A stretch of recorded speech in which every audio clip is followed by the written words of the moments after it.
Alangkah baiknya kalau memberikan soal pada anak jangan melalui YouTube.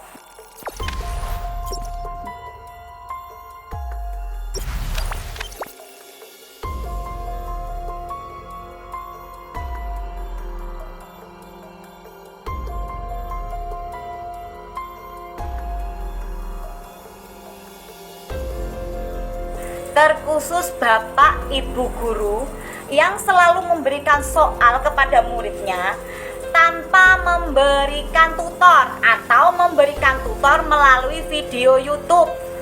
Pak, Bu, nggak semua anak ngerti kalau dijelaskan melalui YouTube. Terus jenengan bisa jawab, terus apa gunanya orang tua di rumah? Pak, Bu, orang tua itu ndak semua orang tua itu ngerti, ndak semua orang tua itu bisa. Makanya anak di sekolah beno anak ngerti ya. Alangkah baiknya kalau memberikan soal pada anak jangan melalui YouTube, nggih. Jenengan bikin video sendiri, nggih, dijelaskan, Anda nutor, kemudian video Anda di-share ke grup. Nah, jadi anak luwih ngerti.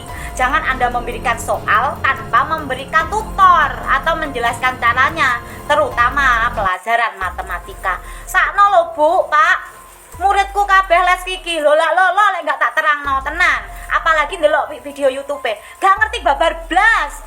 Iki lho Pak, kudune cangkem iki lho sing muni. Ya Pak, Bu, terkhusus Bapak Ibu guru yang selalu memberikan soal diikuti dengan tutor melalui YouTube. Video YouTube ngambil di YouTube, nggih.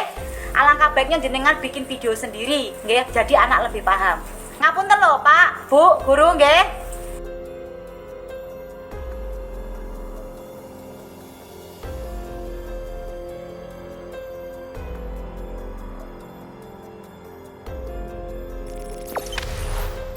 Jangan lupa subscribe, share, komen, dan like ya.